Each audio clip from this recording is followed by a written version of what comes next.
Namo tassa bhagavato arahato sama sambuddhassa.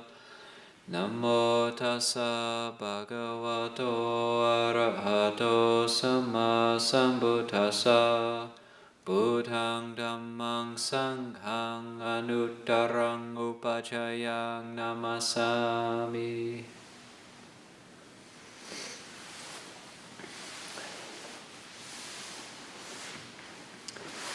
January 2nd, 2021, Abhayagiri Monastery,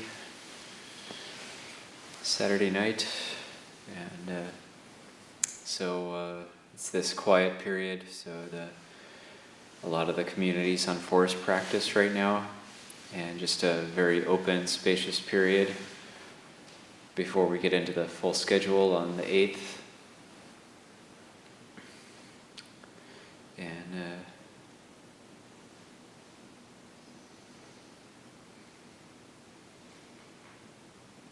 So a lot of us thinking during the meditation that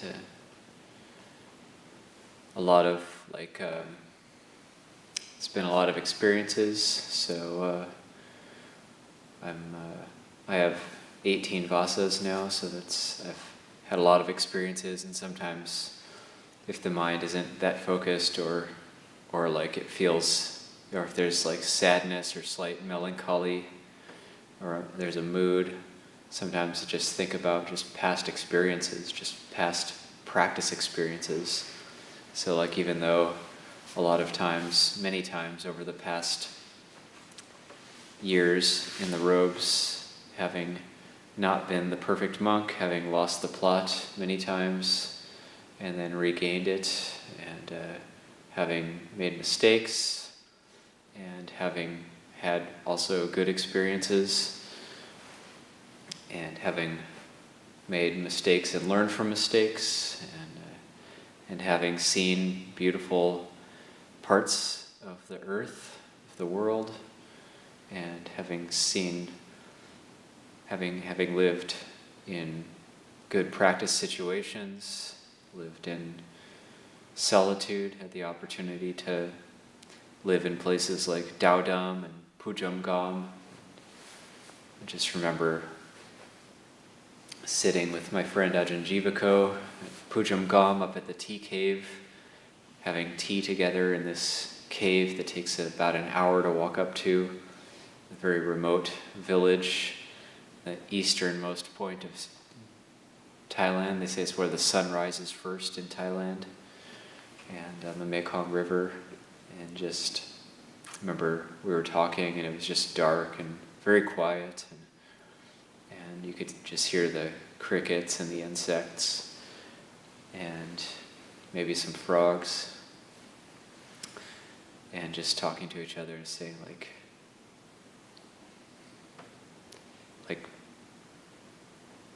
no one would just think there's these two guys sitting in the middle of nowhere in a cave in the east of Thailand on the Mekong River, just really far away from any cities. So just having had experiences like that, and being able to think about that and recollect that, or just remembering walking back to my dieng. There's this word in Thai, dieng, that refers to the dwelling places at Daodam, where you live on these bamboo platforms. Dieng means bed. So going back to my dieng site with my glot set up, a mosquito net at Daodam, just going back after the meal and thinking I was stepping over a bright green vine, which then reared up under my sabong, and it was this bright green snake, and doing a little dance, and it did a little dance and got away from it. Found out later it was maybe one of the only snakes there that isn't poisonous.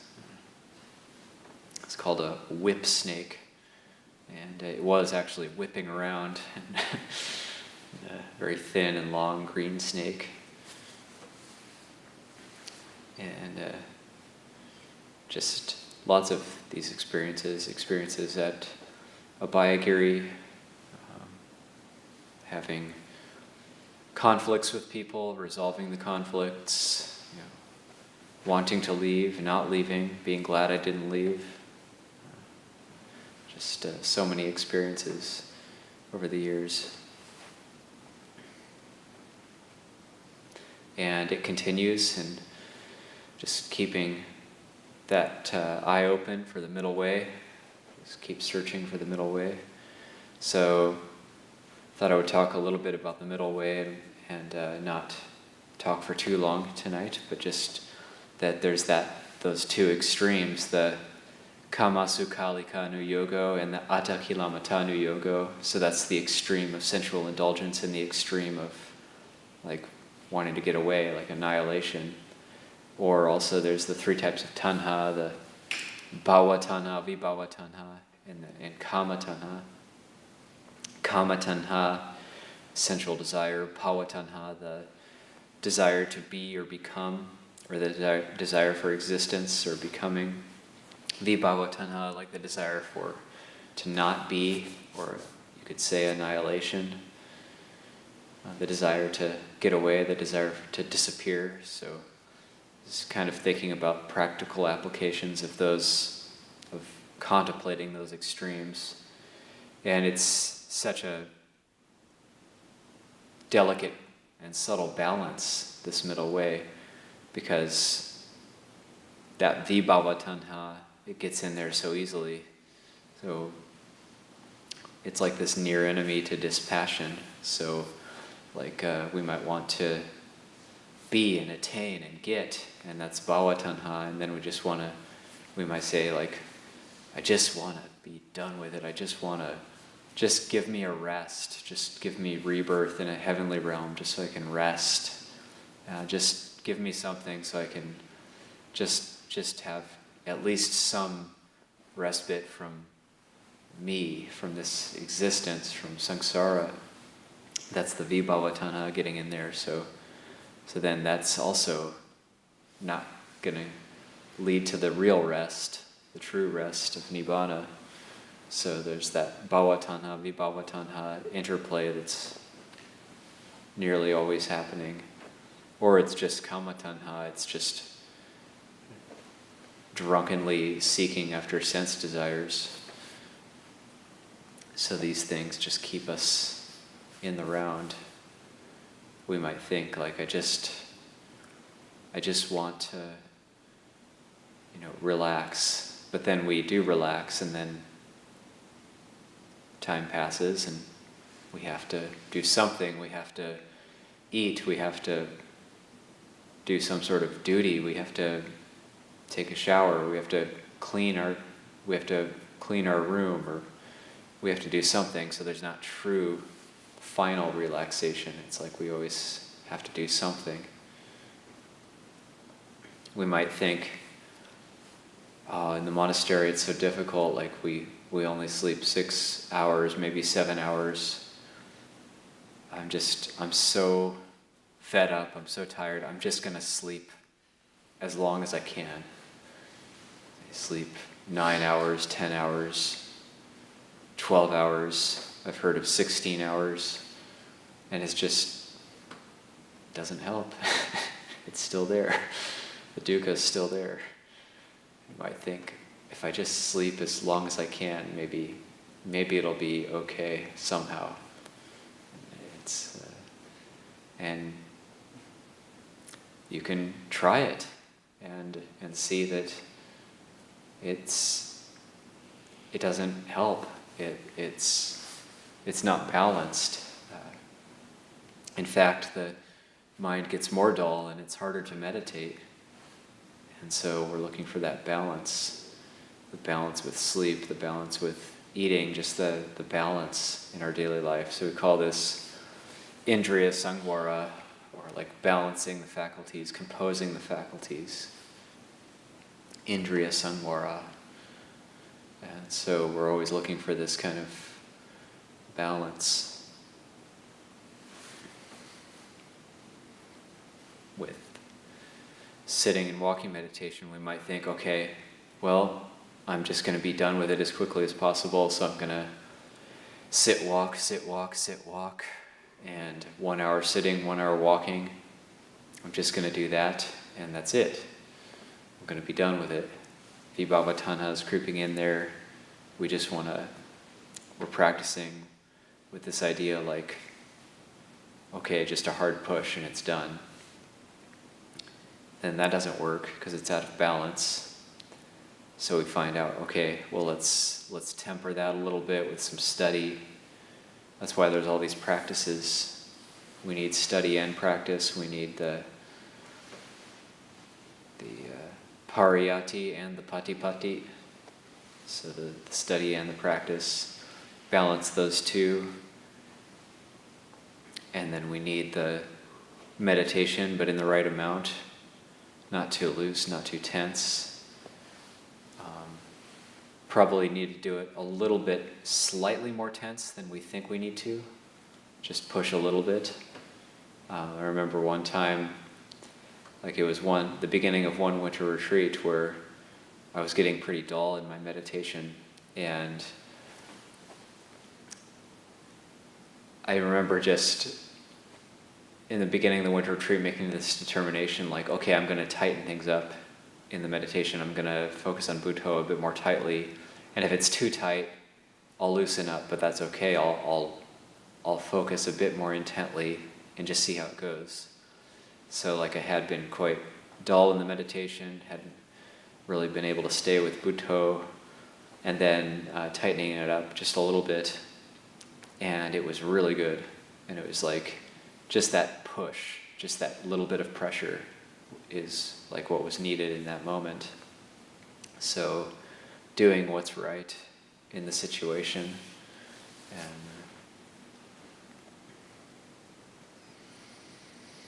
and then we slowly learn over time.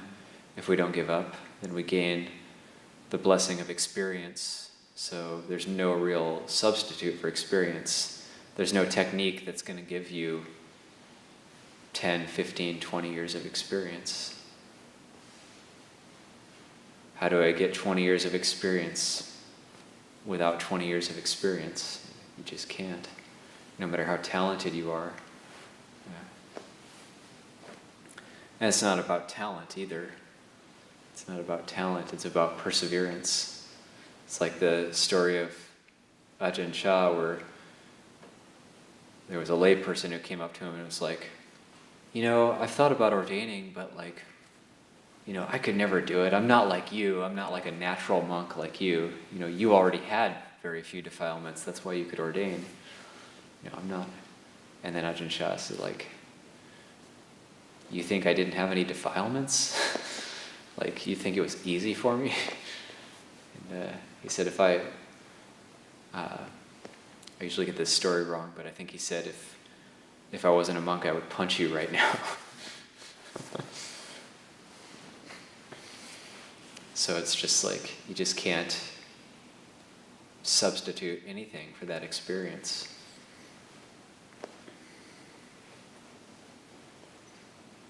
So it's just thinking about some of the past experiences.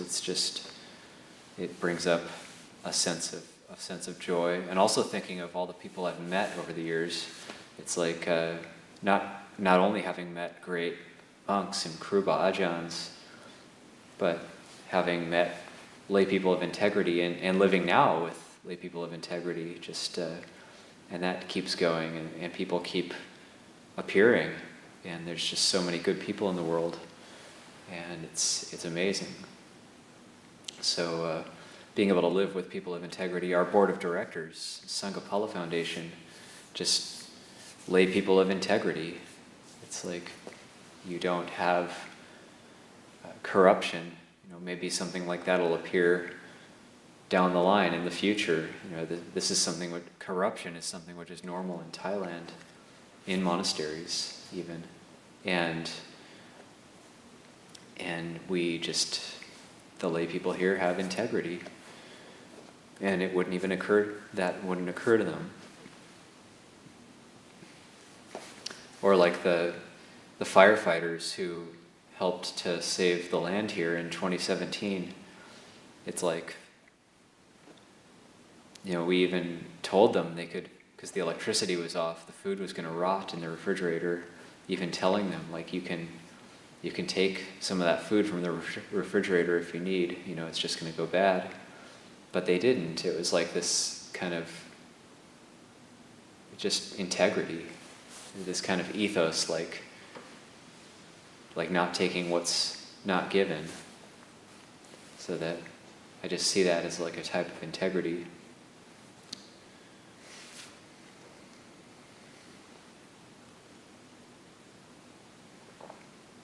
Even though actually it was given, but it was still not wanting to go into somebody else's refrigerator and wanting to provide for themselves.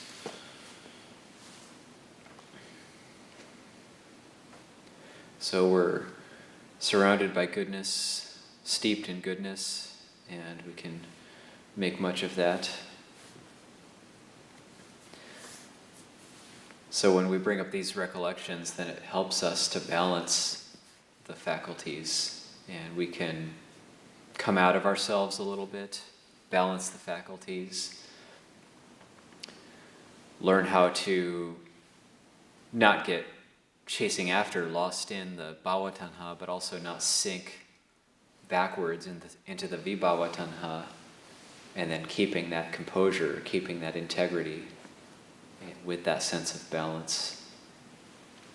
And even though it's subtle and hard to see, I think we can develop a sense of solidity in that balance.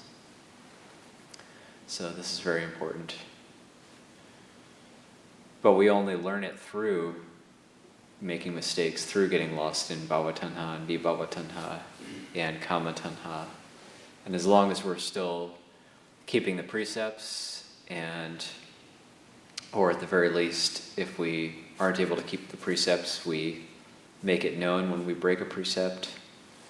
We'll make it known when we break a precept. That's part of our monastic practice, big part of the practice, just being transparent in our actions, being open in our actions. The Buddha said that there's certain things that shine when hidden, and there's certain things that shine when exposed. So one thing that shines when hidden is wrong view. Wrong view shines when hidden, not when exposed. The hymns and teachings of the Brahmins shine when hidden, not when exposed. And then certain things shine when exposed, not when hidden. The sun and moon shine when exposed, not when hidden. And the Dhamma of the Lord Buddha shines when exposed and revealed, not when hidden.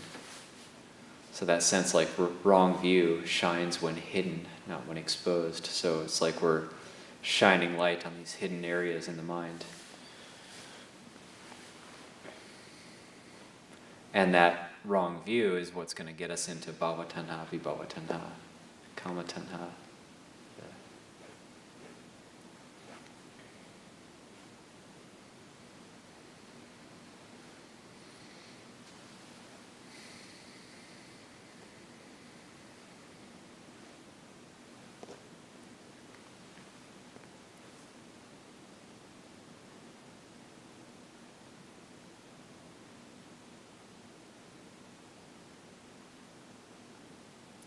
And wanting extremes. So, of course, I was just like the next person, coming into this as an anagarika, and I was wanting extremes, so wanting extreme experiences in the meditation. I loved the wanpra because that could push me into some interesting experiences and wanting to meditate in a very tense way, wanting to get the samadhi, get the experiences quickly, and then getting some good experiences, but then that would flip, and when I didn't get the good experiences, then it was a very bad experience, very unpleasant experience. Practicing restraint with food, trying to be austere, and I would do that for a little while, and then it would flip and become indulgent, and it was just like that for a long time. Seeking these extremes. There's a teaching in the Tibetan tradition that resonates with me. It's the Lam Rim, and particularly it's the lamp on the path. And Lama Tsongkhapa giving some verses about distilling the path factors and how to balance out the path. And one thing he says is, when the factors of the path come together, people who speak in terms of extremes will not impress you. People who speak in terms of extremes will not impress you. So it's like this idea, if you do this practice, it's going to be extreme in some way, or speaking in the world in terms of extremes, that the world's going to end. I see that as an extreme way of speaking. So when somebody comes up to me now and says, look, it's like the world's like going to end, that doesn't impress me. I'm just not impressed when people say that. Maybe I should be, I don't know. But, so speaking in terms of extremes, it used to be impressive. I used to be impressed by that kind of thing, but now it's peace. Peace is impressive. A sense of ease is impressive. When I see somebody who's at ease, I get impressed by that. But if I see somebody who's being really extreme in some way, then I don't get impressed by that. I used to be. It's like, oh, they're never sleeping. That's super impressive. But there's other problems that arise when that kind of thing happens. Now it's like, they're never sleeping. Oh no, not again.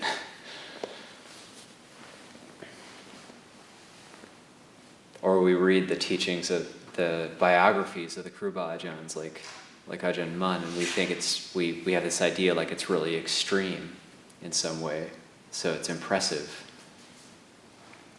But if we were to actually live with Ajahn Mun, it's not like reading his biography. It's much different. It's like distilling somebody's entire life into a book.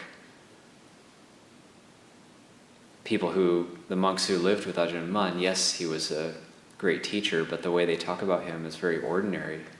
Like when they talk about his daily schedule, living with him, and he would get up and do some chanting,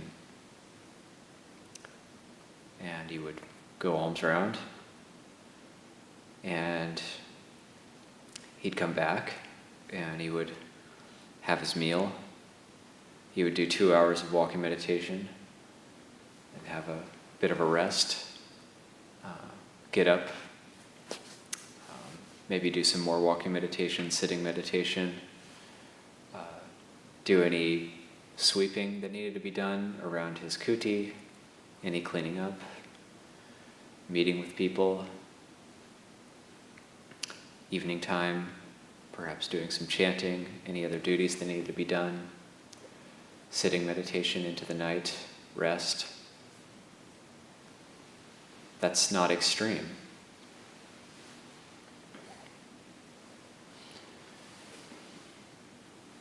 And then to do that over and over and over again, and the path develops, comes to fruition.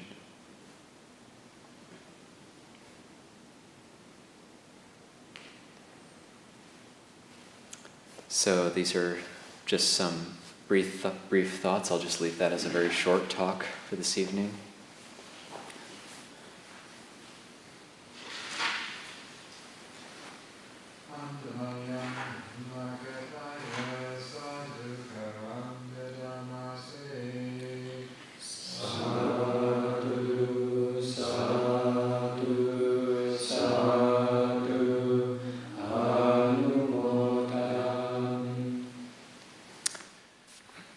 End with the chant on page 33, verses of sharing and aspiration.